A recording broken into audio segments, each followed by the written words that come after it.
A vivir que son 2 días. Javier del Pino.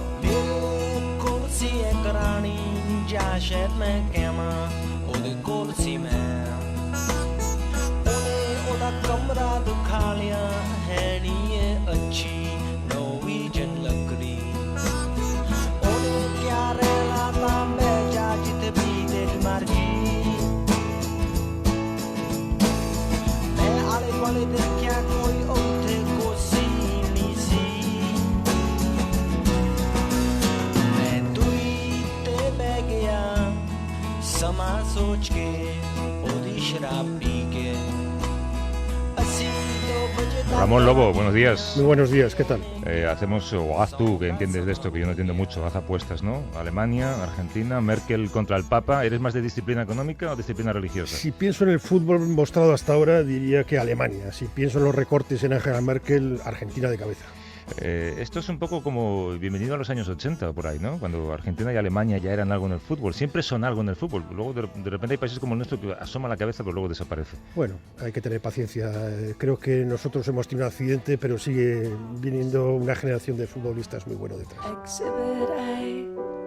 Vamos a retomar, Ramón, en este último espacio que hacemos esta temporada, algo de lo que ya hemos hablado bastante y que nos preocupa mucho, el autoproclamado califa del Estado Islámico, antes islámico de Irak y Siria, Abu al-Baghdadi, realizó su primera aparición pública hace ya una semana en la gran mezquita de Mosul.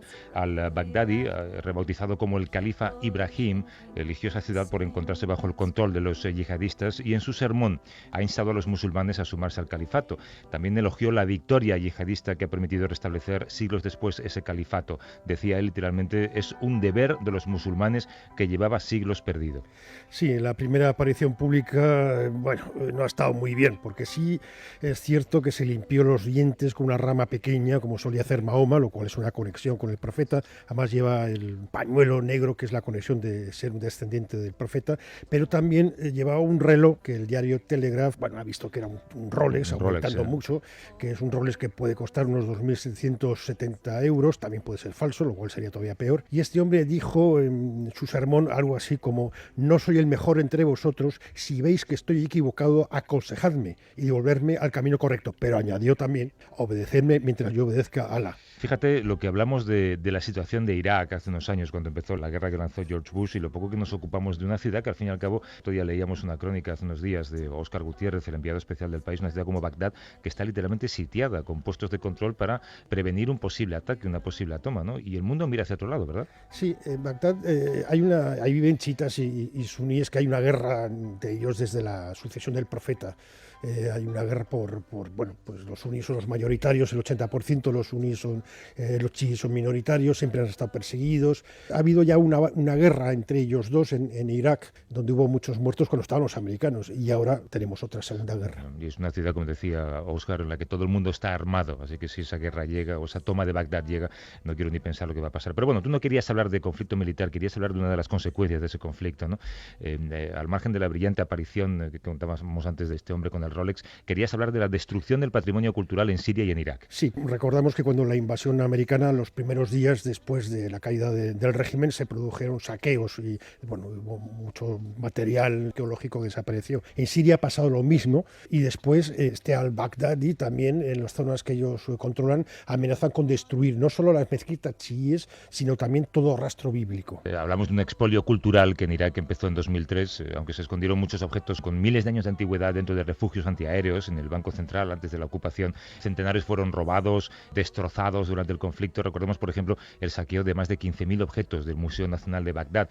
También hay que denunciar la destrucción continua de sitios históricos como la antigua ciudad mesopotámica de Babilonia o la mezquita de Samarra, ¿no? Sí, Babilonia quedaban unos restos. Ahí casi la destrucción mayor la produjo Saddam Hussein, que la reconstruyó de una forma rara, ¿no? Pero bueno, ahora la alarma salta sobre todo por Nínive.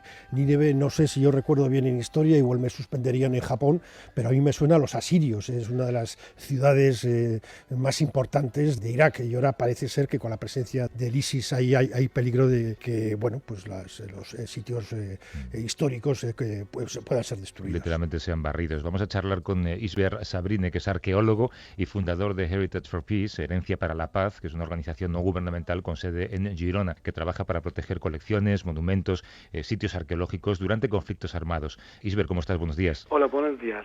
Conflictos bélicos como los de Irak y Siria son una catástrofe cultural, ¿no? Sí, el último conflicto en Siria, también en Irak, está afectando muchísimo en el patrimonio cultural.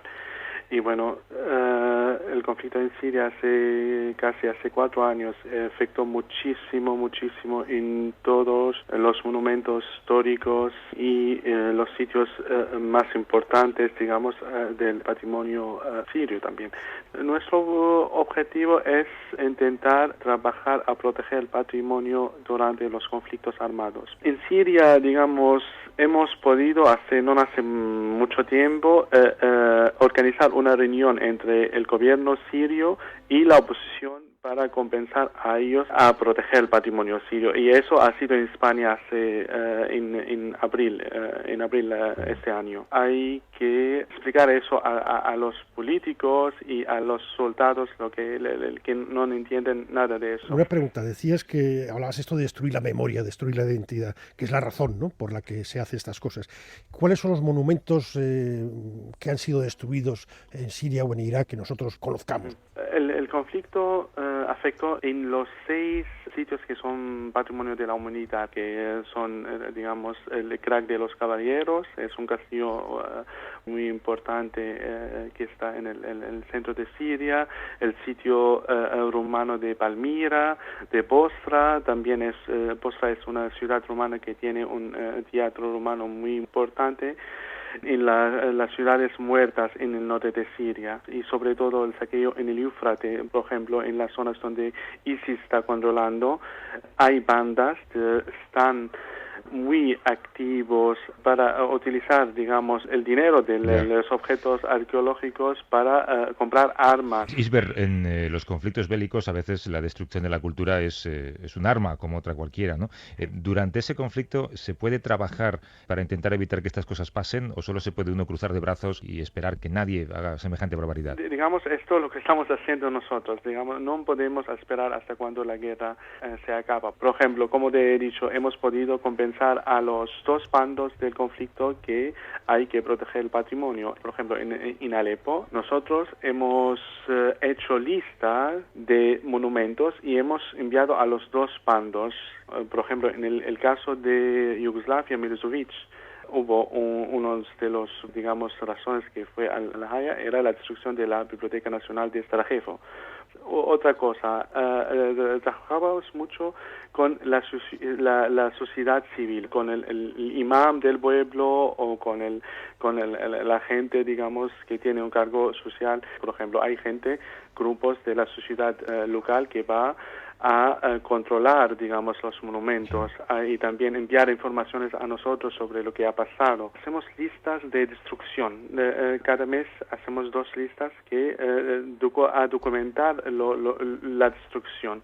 Damos como una guía explicando a la gente que está allá que hay que hacer eso. Y también tenemos gente que trabaja con nosotros que tiene mucha experiencia en Irak y en Afganistán. Isber Sabrin, que es arqueólogo y fundador de Herencia para la Paz. Isber, gracias, un abrazo. Muchas gracias. Muchas gracias.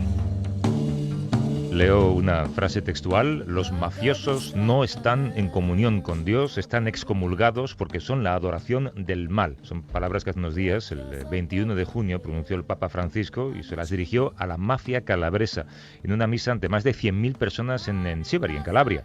Sí, poco antes, unas horas antes, hizo una visita a la cárcel, donde están internados el padre y 2 abuelas de Cocó. Cocó es un niño de 3 años que fue asesinado junto a su abuelo.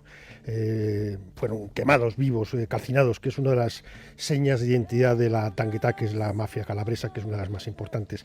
El Papa llegó a pedir a las 2 abuelas que transmitieran un saludo personal suyo a la madre del niño internada en otra cárcel por haber violado la libertad bajo fianza. Es un Papa que visita cárceles, tiene que haber gente en la curia que está muy inquieta, ¿no? Ese gesto ha sido todo un mensaje para los miembros de esa mafia que ya han desafiado a Bergoglio, una revuelta de 200 presos en la cárcel de alta seguridad de Larino, negándose a asistir a una misa por haber sido excomulgados, que es lo que decía el Papa al fin y al cabo.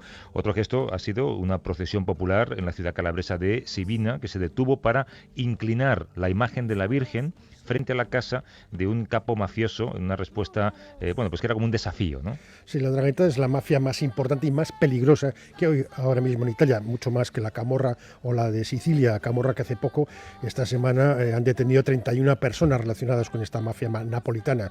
La operación tuvo lugar en Madrid, Tarragona y Málaga. Sí. Los detenidos transportaban droga a Colombia, de Colombia a Nápoles y a través de Algeciras y Tarragona. En los antiguos rituales mafiosos aparece siempre un elemento religioso, de ahí que la condena del Papa haya causado muchas tensiones y algún temor por las posibles represalias de esa organización criminal, ¿no? ¿Corre peligro Bergoglio? Sería la pregunta que nos podríamos hacer. Se la trasladamos al periodista Íñigo Domínguez, que es corresponsal del Grupo Vocento en Roma, autor del libro Crónicas de la Mafia. Hola Íñigo, ¿cómo estás? Hola, buenos días. Ha cruzado una línea roja este Papa frente a la mafia, ¿eh? Sí, la ha cruzado y desde que llegó casi empezó a cruzarla con la beatificación del primer mártir, digamos, de la mafia, que fue un cura de Palermo, Pino Puglisi, asesinado en el 93, que es una muerte que nos traslada exactamente al escenario actual, ¿no? El Vaticano entonces se enfrentó por primera vez a la mafia. Juan Pablo II en el año 93 dijo las primeras palabras, por fin, después de, no sé, de siglo y medio de la Iglesia contra la mafia, y a los 2 meses pusieron bombas en iglesias de Roma y en septiembre de ese año asesinaron a Pino Puglisi, que era un párroco de Palermo que se enfrentaba a la mafia, ¿no? Claro, porque hablar de excomunión es como casi una afrenta a la mafia calabresa, ¿no? Eso es, sí. La descomunión se ha venido hablando siempre con la mafia como una de esas cosas que quizá habría que hacer, pero que parecía que era imposible, porque daba mucho miedo, porque era uy, se van a enfadar, ¿sabes? Y bueno, pues este Papa lo ha hecho, y además lo ha hecho en la misma Calabria. Hace 2 semanas estuvo allí, visitó un pueblo donde la mafia había asesinado a un niño, era un crimen brutal, y en una misa allí pues lo dijo, ¿no? Que excomunicaba, que los mafiosos deben considerarse excomulgados, ¿no? Desde la mentalidad mafiosa esto es muy importante, ¿no? Porque, como decíais, esto que habéis contado de la profesión, etcétera, significa muy bien lo que está pasando, ¿no? La Iglesia siempre ha sido un cómplice silencioso, más o menos explícito de la mafia, porque no se metía con ella y de alguna forma la avalaba, ¿no? Y luego esto hay que imaginarlo en los pequeños pueblos como es, ¿no? Donde el párroco va a tomar café con el cacique del pueblo, que a lo mejor es su tío, ¿no? La respuesta, Íñigo, se va a quedar ahí o puede ir más allá la mafia, la respuesta al Papa. Puede ir más allá, porque este es simplemente unos primeros minutos del partido, digamos, de tanteo, ¿no? El Papa hace esto hace un par de semanas y ya enseguida llega una respuesta de señales, ¿no? Porque los mensajes mafiosos siempre son así, señales que todo el mundo puede interpretar, ¿no? Entonces, ayer mismo, el otro día decía el fiscal Nicola Gratteri, que es uno de los principales fiscales que combate la mafia, la 'Ndrangheta, decía que estos primeros momentos de tanteo están viendo cómo van las cosas y después pueden pasar a mayores, es decir, que a ver cómo acaba esto, ¿no? Porque aparte que también la guerra que está haciendo el Papa no es solo contra la mafia, es también internamente contra esa parte de la Iglesia que se resiste a dar este paso, ¿no? Tiene que cambiar también una manera de pensar, como dices tú. Íñigo Domínguez, corresponsal del Grupo Vocento en Roma, autor del libro Crónicas de la Mafia. Lo has contado estupendamente, Íñigo. Un abrazo fuerte. Un abrazo. Un abrazo para vosotros. Hasta luego.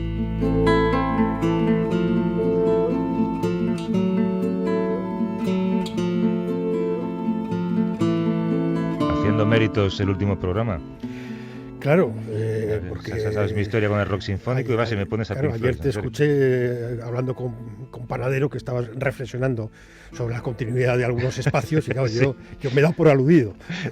me llevo deberes durante el verano. Venga, un nuevo disco de Pink Floyd en octubre. Un abrazo fuerte. Chao. Adiós.